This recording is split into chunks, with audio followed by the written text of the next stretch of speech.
You're listening to the Valley Current. I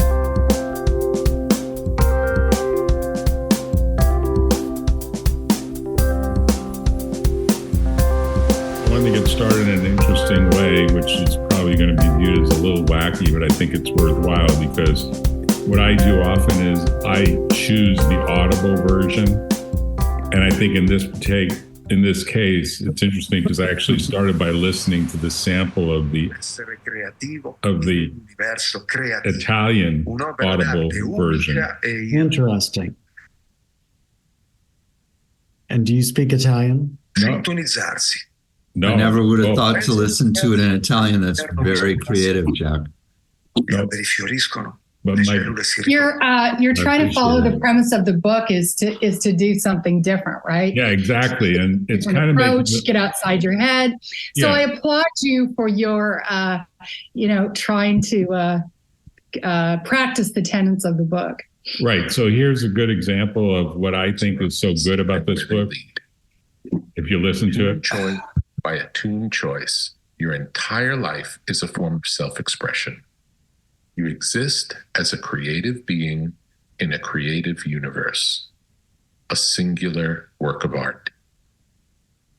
So I have listened to the audible version 3 times.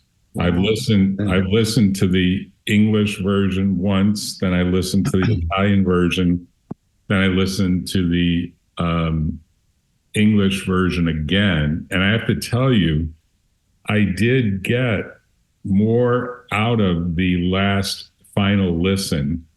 I didn't get much out of the Italian version other than learning a little bit more Italian, but I did get a lot out of the third listen. And things just started to really coalesce. And I'm going to try to give you my 5 minutes, and then we can go around and talk about the different quotations of what I got out of this book, especially in terms of its structure. I've been thinking for a long time that I wish I understood maybe 40 plus years ago that all of us operate basically around 3 concentric circles that either are concentric or there's a Venn diagram. They either are aligned or misaligned. But one circle is the mindset, which obviously can be either the growth mindset or the fixed mindset or something in between.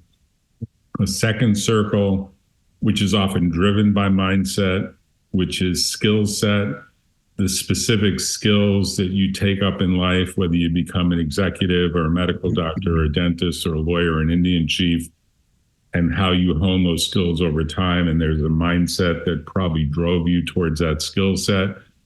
And then a third circle that maybe you could do a Venn diagram as these 3 because they overlap to some degree or not, where there's a tool set. So obviously the dentist has the chair and the mirrors and the instruments. The lawyer has his forms and his documents and his computational paraphernalia.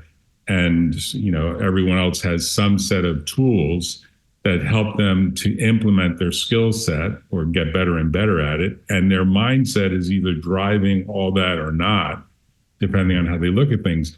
So now when I re-listen the third time to Ruben in his own voice, I think everything he accomplishes in that 5.5 hours or so can be thought of him talking about how your mindset is really at this soulful level, and that should be given priority, where the work you do is energized by a spirit, and that spirit comes and goes, sort of the way in which you could say your mindset gets formulated and reformulated over life.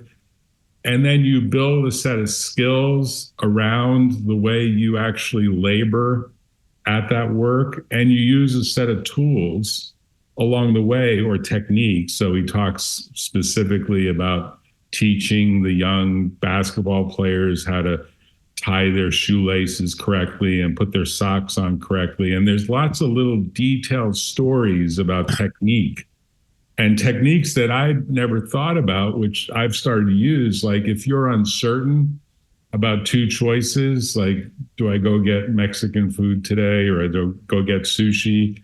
And you say heads is Mexican and tails is sushi. and you find as the coin is in the air, you're really hoping that it's heads, that's really telling you that you should go do the Mexican thing because you chose to lean towards that. So it's helping you draw out the choice that you were otherwise uncertain about. I thought that was an amazing little technique that I wish I'd learned like 40 years ago. I'm sure he must have learned it from someone else, because I think he's pretty good at like stealing like an artist. He sort of talks about that. I think he's a big believer in that. He's obviously very experienced, and he's done a lot of podcasts with people that just praise him immensely because they listen to him like he's a mentor, which he is. And he's obviously served as a mentor for the Beatles and many others. He's got a huge number of stories. I'm sure we only hear a fraction of them. So I can tell you, specifically that it's been one of the best listens. And I actually have the paper book too, and paperback version that I occasionally look at as well. I think there's so many lessons in it, and their lessons are very transcendental. I think he really does a great job at sort of saying, put the work, the spirit first, put yourself next. And really the audience is last, and the audience is not important. And I have two daughters that are both artists. And I remember when they said they were going to do art, of course, I thought, man, that's just a recipe for being broke. And, fine art, we're talking about fine oil art, fine sculpting. And they clearly put the work first. And they understand this to be an artist is more like a way of being. And the message in the book that I get is we're all artists, but we have to recognize the people that really do well, whether they become famous or not, are the people that find flow in their work. The Mihaly Csikszentmihalyi type of flow where, skill and challenge match each other in ways that produce this sense of being with the gods or being with God. And so I found it a very appealing book. It really resonated with me in ways that many books don't. I don't think it's a how-to book, although I think people probably think it can become that. I think it's much more of an inspirational book that makes you realize a lot of creativity is very, very, very subject to just being patient and letting things kind of manifest. And it can happen anywhere. And you can be in New York, you can be in Todos Santos, you can be in Florida, you can be in California, you can be anywhere. And when it hits you, you really got to thank the Lord that it's hit you, and you've got to go to work to make sure you catch it and you don't let it pass by. So there's a famous scene that I was hoping to find for this book club, which I couldn't, but it's on one of the Mad Men episodes where they're trying to create essentially a storyboard for a campaign. Mad Men's about ad agencies in New York in the 1950s, the time when I was growing up in New York. So it resonates with me. That show resonated with me. And I thought, if I could get that scene, and I couldn't find it on YouTube, so maybe it's not there, where essentially this younger guy has this brilliant idea after smoking some marijuana or something, and he loses it, and he goes to the senior partner, who's played by the lead guy. I forget his first name. His last name is Hamm, Hamm. John Hamm. Yeah. John Hamm. He goes to John Hamm and said, I had a brilliant idea for a campaign. He says, great, tell me. I lost it. He says, shit. He said, yeah, that happens. He's not even criticizing. He's like, yeah, that happens. You got to have a notepad. I mean, these days I keep an iPhone and I dictate, and I found, and I'll just throw this out as my last remark, and it was sort of inspirational from maybe the second listen, maybe the Italian listen to the book, was you should try to capture your dreams. And when you can capture them quickly on a dictaphone or a tape recorder or an iPhone or something, and then get it translated to text, what I found is an interesting technique at the tool set level is put the dream description that you dictate into ChatGPT or Bard or whatever AI tool you want to use, and ask it act as a dream expert and tell me what this dream could mean. And you would be amazed at some of the stuff you'll get back that will help you think through some of the things that are on your mind that obviously are manifesting themselves in a dream. And I think that inspiration alone, which he didn't recite as one of the things he does, although he did say or mention lucid dreaming. And I think all of us over time will probably get to be better and better experts at lucid dreaming. It's an area that's sort of untapped. And I think we'll find that being creative is a 24-hour process, and it can happen in the dream state, and it often can reveal some very innovative ideas. I've come up with some really interesting potential inventions that I'm sure I would never have even thought about if I didn't record the dream and then play around with ChatGPT's reaction to it. So that's my overall preparatory remarks. No, I love that you're using AI, and I've recorded my dreams before as part of a more Jungian kind of thing. Mm-hmm. I haven't transcribed them, and I certainly haven't put them through AI, that's an awesome idea. I love it. What you can do is then keep track over time, like a daily diary, and make sure it automatically stores it. And then if you start to see patterns where another dream is sort of playing off of a previous dream, you can add that to the same chapter, because you'll end up with essentially the beginning of a diary of dreams that has multiple chapters in it.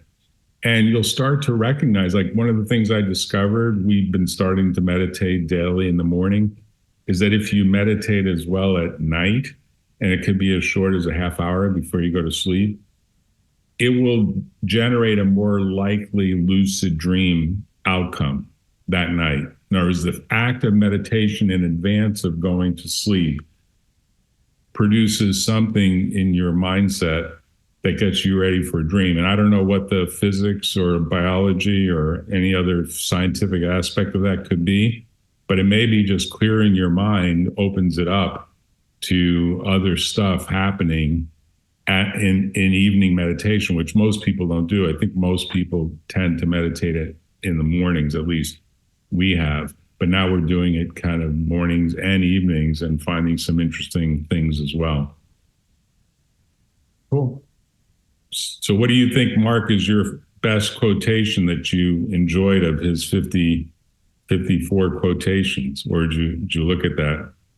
I did. I just looked at it, started to look at it just before joining. Mm-hmm. And so I didn't read all 54, and I don't know that this is the most salient or resonates the most, but it's one that stood out. Actually, they kind of all stand out. I'm very impressed with this guy. Mm-hmm. Remember, I think I first saw him on 60 Minutes after he released his book, and I don't typically look at 60 Minutes, but I think I just happened to catch part of that interview, and I was like wowed. And so I've watched that interview. I've listened to other podcasts. I haven't gotten through the entire Audible, actually. I find it the second half, I think, of his book kind of, I don't know, instructional or something. I didn't resonate with it as much. So I haven't even heard the whole thing. So, but regardless, he's quite a force and inspirational. Mm-hmm. So those aren't the quotes that came out. And the quote, though, is to create an environment where you're free to express what you're afraid to express. Right. That kind of plays into the fact that he believes you need to kind of challenge yourself. And, yes. And go into that zone of anxiety in challenging yourself. Yes, I see it as pushing our margins and our limits, and like you just said, challenging ourselves. And the fear, I think, is often what holds us back. I guess I'll speak in the single first person. It holds me back. And I've been thinking a lot and working a lot on kind of what are those fears And when I said earlier, I've been getting some real guidance to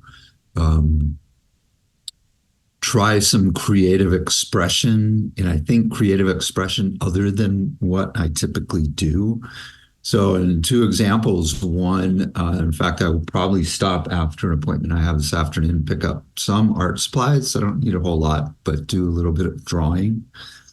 I don't know that I'll start painting yet, but that's a possibility. That would be interesting. Yesterday's fireside chat through MEA was Mark Nepo was one of the three panelists and talking about poetry. And some of the questions discussion was about how really to start poetry and let ourselves do it. And so for me, that's, I'm not typically, I write a fair amount, but I'm not typically writing poetry or, prose. And I think it'll help unleash some of, what's stuck like in my heart. So, yeah, and I think that the fears are what hold us back, and where a lot of the real juice and a lot of the real learning is available. I thought that quote was really good. I liked it, and almost like I feel like that's what 50% of therapy is: just getting it out of your head, sharing your fear, expressing it. Yeah. Maybe more. Back when we were at MEA, I had picked up the Mary Oliver Lessons for a Good Life, and so I'm still kind of doing my best to follow that and find it really inspirational, and is to pay attention, to be astounded, astonished. I don't know what she actually uses, and to tell about it. She's a writer, right? A poet also. So it's that expressive act is how we get it out, and I'll just share one other thing and then I'll shut up and we can pass it on. So I just went, it snowed here today. Big storm that came through. It's done. It's all melty. But I went down to a coffee shop and I walked in, and there was a young woman who I play music with. I've known her since she was an infant, really. I'm friends with her dad. And we talked for a good hour. And, it's in the sharing. So, whether it's as verbalization and we have a conversation about things, and from a real, heartfelt, grounded, centered place, or we're expressing through art, through writing, through poetry, through music, I think it's the same thing that Mary Oliver said, it's just like fucking getting it out. And I think that's what I hear from Rick Rubin, is he's fucking getting it out of his artists, and you can tell he is really talented to go that. And I remember there was I forget what band it was, but there was like one phrase that they played on a demo, and he said, "That's it. That's your hit," and it's whatever song it is. Yeah, he's the kind of guy that if you're cede the floor. Yeah, so I'm just going to put this little diagram up because it's what the way we're talking about skill versus challenge, and pushing up the challenge curve generates anxiety. Obviously, if you're in high challenge and low skill, it's the anxiety zone. But if you can match skill and challenge in a way that kind of generates flow, this yellow zone is where you want to be. And there's lots of other zones you can be in. Obviously, we all try to avoid boredom and apathy, but we get into worry and anxiety when we don't have enough skill, but that should motivate us to have more skill. Now, this is off of the Wikipedia about Mihaly Csikszentmihalyi, who wrote the book about flow, a professor at originally University of Chicago. Then he moved to Claremont in Southern California. So I think there's a lot of what's in Rick Rubin's book that's all about pushing yourself out of the zone of anxiety and into arousal and flow as you build more skill and as your mindset improves your skill set, which improves your tool set. And I think that's a real big lesson in the book that I'm sure he counsels all of his various clients. I think he's probably acted as a mentor for hundreds of groups, rock groups principally, and has had kind of a great career. It's interesting. It's interesting. Yeah, I've seen a lot of graphics like that, and I've even read that book, but I hadn't seen that graphic. I like it. That I could attach it to the follow-up summary that hopefully gets generated here, and that will produce a way for people to better appreciate what we're talking about. So what did you think, Denise, about the book and about the quotations? So I have to say, at first, the book, I was like kind of skeptical, like the whole thing where he started off and then like the gong. I thought, okay, it's kind of cliche-ish. And then he's like, do have a beginner's mind. Like it just, and the reason I'm bringing that up is that as I started listening to it more, I found a lot of it is things, we all read these kinds of things. They're not new ideas, but the way he presented them, actually, I grew more fond of over time. And I liked that I listened to the Audible. I didn't listen to it in another language, but that you could listen to it in bits. The part for me that I'm going to go back and listen to again is the part on like discipline, because I'm trying to figure out what my routines are. And so one of the things, my intention at MEA was to join a writer's group or write. And I find that for me, that's one of the hardest things. I've always had a job. I've never worked for myself or had an entrepreneur or had like free time where, I'm going to create something, right? I mean, I've done it on my own a little bit, but thinking about like intention is kind of my mantra right now. Like I can fill my day with all kinds of things and stuff. And at work, probably about 90% of what I did was controlled by the dates or deadlines or other things. And the 5% of my job that was still fun were the new projects that I came up with. So I'm going to go back and listen to that. I thought the discipline and kind of that space, because I'm so used to being so busy and so stressed, that filling space and having space to just think fills me with anxiety. I'm just not used to that, right? And so another thing I'm thinking about writing is this idea that I stop at yellow lights now. So it kind of came to me when I was driving, and normally I run the red light because I've got to be somewhere. I'm running late. I'm on the phone. I've got this and that. And I remember, like, it was not soon after I retired. I'm like, excuse my expression, but what the fuck do I got to get to? Like nothing. So, I mean, sometimes I still have things, but I just thought there's no reason for me to not stop at yellow lights now. So I'm kind of playing around with that idea as like a LinkedIn post or an essay about that transition to retirement and what that feels like. You seem very young to be retiring, so I'm jealous.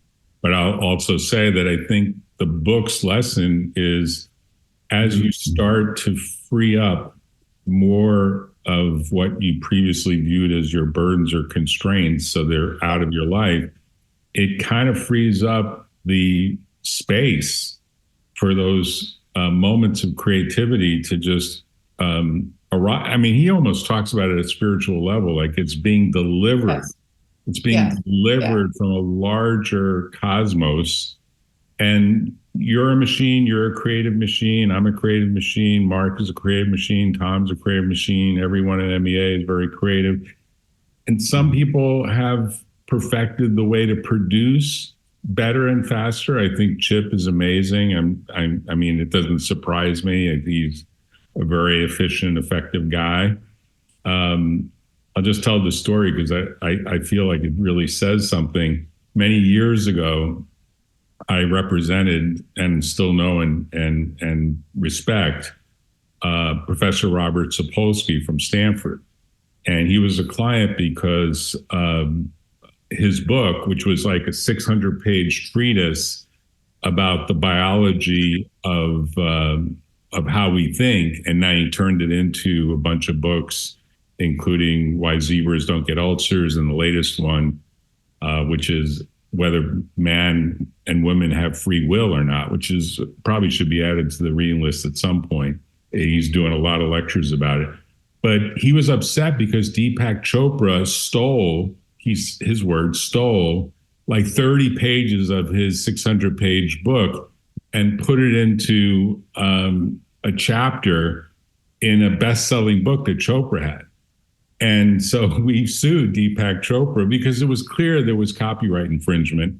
It was not clear how you were going to compute damages because Deepak Chopra's books do not sell because of detailed research. They sell because of the spiritual message he delivers. And the most famous line of the testimony I remember in the deposition was something like, Mr. Russo, let me explain to you. Let me explain that my books, they don't sell because of what's inside the book. They sell because my picture is on the cover. And I just cracked up because I want to put my finger on the videotape. It's in storage somewhere because it's so old. But it was funny because I thought it was like the most truthful statement that he made. He doesn't really write the books. He delegates it all to a team of people in India. And all he does is he outlines kind of the general concepts that he wants to cover in the book. And then they find all the stuff online or however they find it. And they just cut and paste the book together. So it didn't surprise him that there was 30 pages of research that was in the books. He was like, I could take that out. We'll take that out. Sapolsky was most upset because he didn't get any attribution in the book. He was most upset because there was no footnotes. He says, I don't use footnotes in books like this. But I think it's true that some people are far better at getting the generation of the work. And then, of course, all the fame that follows. And he was very successful and still is. Deepak Chopra is extremely successful. And he was a nobody. If you hear his story, he was a medical doctor working in an emergency room in a Boston hospital as a nobody. And he woke up one day saying, I don't want to do this anymore. I want to do something else. I've got a much larger life to live. So it's really interesting how people end up being different in terms of their creative expression. And he's had a huge impact on a lot of people. And I think some of his books are actually pretty good. Of course, Sapolsky's, there's a line in Sapolsky's latest book about free will where he mentions Chopra, and it's almost like you have to know that case to know what he's really referring to in the paragraph or so that he devotes to mentioning Chopra. There's sort of a backstory there. But yeah, different people have different volumes of productivity. But I think Rick Rubin's message is, don't worry about productivity. Do the work for yourself and the flow that you get and the energy that you feel from it. And don't worry about whether it ever gets published, and don't worry about whether anyone that's around you thinks it's great. Just don't worry about any of that. And so stopping at a yellow light is pretty much like you saying, this is for my own peace of mind. I think that's perfect. It's a perfect example. I stop for yellow lights. Probably need a bumper sticker that says that. I think that's the title of your book, Denise. Maybe. I stop for yellow lights. Oh, It's a great metaphor, in addition to a real rule. yeah. Thank you. So was there a particular quote that you liked? I don't know if I heard any quote that you saw in the 54 quotes. Yeah, I was looking through the different quotes. I mean, I think the part about the discipline and then, just kind of remembering the whole idea of a beginner's mind. I was listening to the book, and then I don't know if any of you are familiar with core power yoga. So core power yoga started, I can't think of his last name, but the guy's name Trevor. He was an entrepreneur in that early 2000s and made a whole bunch of money. And I think he was based out of Denver. And so he took up snowboarding. So he loved Denver and he loved San Diego. So there was a core power in San Diego and there was a core power in Denver. So the studio by my house, we call it the original OG. And yesterday I went to a class at, 12:30, and I was the only one there. And I've been going to that studio for a long time. And there's a teacher there who is, she's just a wonderful teacher, a wonderful human being, so spiritual. And I was the only one in the class. And the reason I bring that up about the beginner's mind is she was talking about that and being in that studio that was the original core power studio where it all started. So I don't know if there's a quote, but just that experience and the book and just remembering, that just a humble beginning sometimes. And we don't know where things are going to lead. I mean, who knew that all that was going to lead everywhere that it did. But just taking that first step, doing that, showing up for class. I don't know. I don't have one of his quotes, but the ideas really resonated with me. Okay. So, Tom, do you want to do cleanup work here and tell us what you saw and what you felt? I don't know how much cleaning up it'll be, but I enjoyed the book. I think like you, Denise, I started out feeling like, oh, I don't know if I'm going to like this, but and a lot of these thoughts have been in other places, right? But having them all together and having his particular spin on them was very thought-provoking. I really enjoyed it. I often found myself wishing, and maybe that's next, that I had the paperback by my bed and to read one a night, like right before you go to bed, to kind of ruminate on it.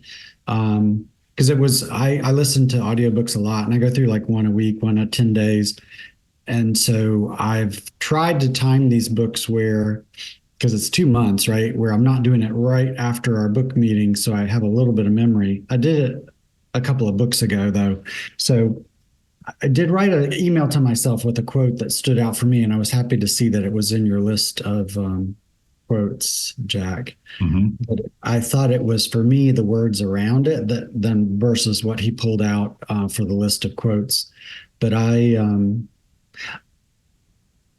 it's been very helpful hearing y'all's perspectives because it's bringing this back to life, but also I feel like the core of the book is your spirit, your whatever you call that, whether you're religious or spiritual, is whatever gift you're given when you're born, that innate sense of who you are. It is your job, or it is to everybody's best advantage if you let that shine throughout your life. It sounds very religious. I'm very, given my background and who I am and how religion has not been kind to my people, I am not religious and I'm almost anti-religious, but I feel like I'm spiritual, but still fits with that spiritual energy. And that's kind of the reason I picked the quote I did too, which was, I've always struggled with this notion of purpose. You should have a purpose. Everybody should have a purpose. That's totally in conflict with the first place you want to go is your rational mind. It's totally in conflict with that, because I've not been one that's always known exactly what I want to do. But there's a quote in there that says, there doesn't need to be a purpose guiding what we choose to make. It implies we know more than we can know. If we like what we're creating, we don't have to know why. It could be good for any of 1,000 reasons. When we're making things we love, our mission is accomplished. There's nothing at all to figure out. Think to yourself, I'm just here to create. And I loved that. Like more so than most anything I read. I don't usually type out a quote for myself, but I really liked that because it's what's been in the back of my head for so long. It's like, well, I don't want to choose a purpose. I don't know if that's a good idea. And this almost implies just letting your intrinsic being shine and do what feels good to you is your purpose, perhaps. Yeah, I mean, I think that Rick Rubin's world is one where he would say, if we all live the motto that we're all creative beings and our human potential is much larger than project management and deadlines and emails and text messages, and there's this Einsteinian view that there actually are multiple Einsteins that have existed, but unfortunately they weren't nurtured. The world would be evolving in a much more positive way than the way in which the world has evolved. And so his thesis, I think his bigger thesis is, if we can raise children that actually come from the mindset of creativity, living creativity, that is the post-AI world. The post-AI world is everyone has to perfect and enhance their own creativity, because the routine is going to be delegated to machines and robots and AIs. And that's the real meta message for the 22nd century. It may seem like it's far from now, but it's really not, because what I thought as I was riding, because I do a yoga routine too, the way I do it is I ride a bike. The bike ride is 15 miles. I get to the yoga studio. So after 45 minutes of riding a bike intensely, I'm already sweaty. I get to the hot yoga studio. That's an hour. Then I ride 45 minutes back.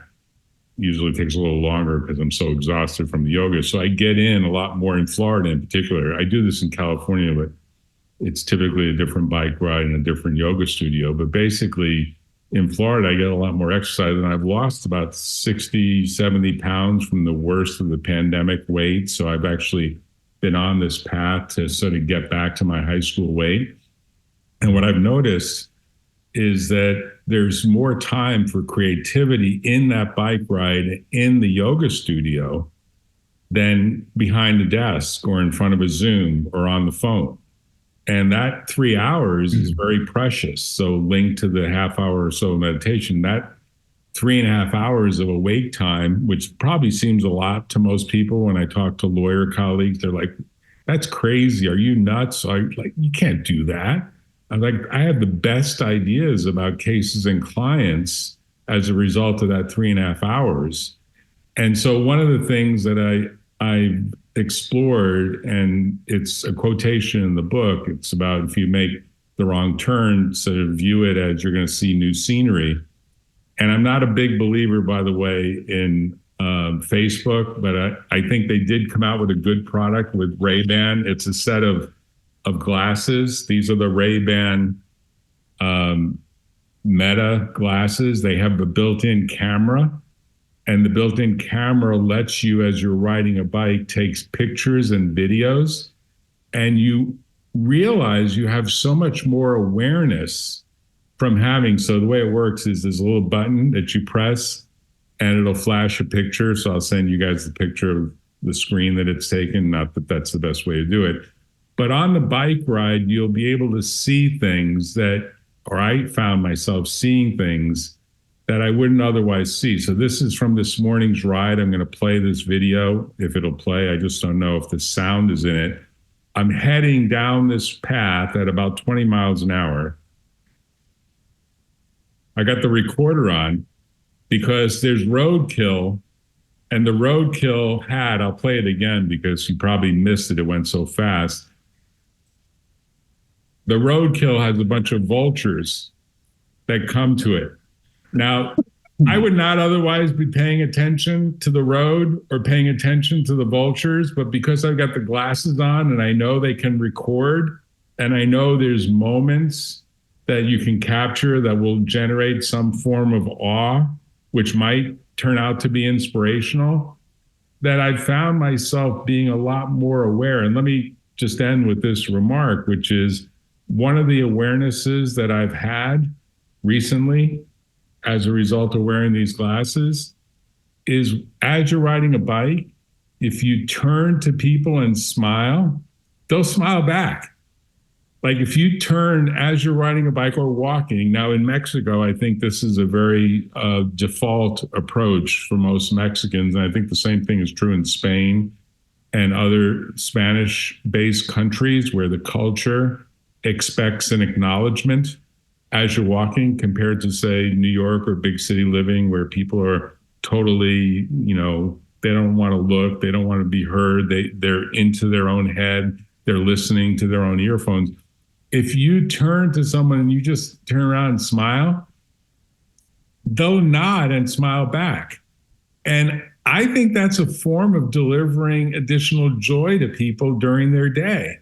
And I think if I were president of the United States, I think the very first thing I would do is say, look, I want to see 4 Thanksgivings a year. One will be on April 15 when you pay your taxes. We'll take the day off. It'll be a federal holiday because we all have to be thankful that people still pay their taxes so that we can feel good about the country running. And I want people to look at each other and smile when they see and acknowledge that they exist, because we're going to have a gratitude-based society in the future, or maybe in the present. And we should, and we need to do that. And I think 300 years ago, when the parents of our forefathers, the people that wrote the Constitution, because 300 years ago, those people were just kids being raised. They were being raised on European literature with the view of how is it that people will be able to optimize what Rick Rubin is talking about. And they created in the Constitution, Article 1, Section 8, that talks about arts and sciences having patents, copyrights and patents, which is what the federal system of intellectual property is all about. And in many ways, Rick Rubin doesn't get into all the details of intellectual property and what gets created and protected and all that jazz. He just talks about the creative act, which is at the core what the country should be inspiring. And so far, I haven't seen any presidential candidates push any of these ideas. Maybe they think they're too woo-woo, and people would be like, that's crazy. What is he talking about? What is she talking about? That's nuts. But I'm waiting for the candidate. And I think there was maybe one candidate, maybe Williamson was a candidate and talked about this for a while. Marianne Williamson, yeah. Marianne Williamson. And people thought, she's crazy. She's at the margins. But I do think 50 years from now, we will see generations talking this way, and we will get a U.S. presidential candidate that will get some traction around some of these ideas. That's my prediction. I hope I'm right. I hope I live long enough to see it. Life, liberty, and the pursuit of happiness. Exactly. Exactly. Happiness. Right. You know about the gross domestic happiness score project or whatever right. It is. Right, in Nepal, I think Bhutan. It is, right? Bhutan is the happiest country, and I think the score, the metric, was developed out of research done there. The United States is not by any means the happiest country on the planet. No, you achieve what you measure. Thank you, Jack, so much for that thoughtful walkthrough. I have a hard stop at 4, but let's wrap up and talk about what the next books are, because there's some voting that's going to happen, right? Yeah, Mark, you want to take that? Yeah, well, I think that those of us who are present get to decide what's going to happen in the future. So I just had this idea to do a novel, and I've been reading a novel, and I don't go through anything in the course of, not very much in the course of a week. So I've been reading this for some time. And a little backstory. This is written by James McBride, and he also authored The Color of Water. I was a local health director in North Carolina for a number of years. And the state health director was James McBride's brother when that book, The Color of Water, came out. So it got very popular within the public health community in North Carolina for at least a short time. But I have found that this book is really extremely well written. It's very interesting about a Jewish community on Chicken Hill and whatever, upstate New York or something. Even I'm losing the details. But so that is a possibility. It is fiction, and a really different approach to what we've been doing with our book club. And realizing that, I thought I would throw in the alternative, which is the little book of Ikigai, which is an MEA assigned book in one of their courses that I took. So that's very, very accessible, very interesting, and also wildly popular, in fact, and is more certainly along the lines of self-help books. Interesting. Well, I don't, when we started, we talked about that kind of book, but it wasn't necessarily prescriptive. I could read either, so I'm going to leave it up to Jack or Denise. I kind of like the idea of being creative after our discussion and choosing fiction, maybe. Sure. What's the name of the book? The fiction book? It is, I'm The Heaven and Earth Grocery Store. Bedroom. The Heaven and Earth is what? The Heaven and Earth Grocery Store. Yeah. The Heaven and Earth does what? Grocery store. We'll chat it. Yes. Thank you very much. Oh, the Heaven and Earth Grocery Store. Okay. Yeah. It's a bestseller. It's gotten great reviews. I don't know anything about it, but you say it's a little odd, Mark, which makes it more interesting to me. I find it that way. Let's go for it. What about you, Denise? Yeah, I think that's especially in light of the book that we just read, Stepping Outside. I think it's a great idea. And I think, Jack, there's been research on creativity and walking and exercising and stuff like that. And what you experienced and expressed makes total sense to me. Yeah, and the good news about the Heaven and Earth grocery store is that it's on Audible as well. So it makes it easy to listen to on these bike rides, because I'm really big on this sort of getting exercise at the same time as you're listening. I've got this great set of earphones that don't cover your ears. And so you can still listen to what's going on in the environment at the same time. That's what I do on walks. And I do find that. Tune in next time on The Valley Current.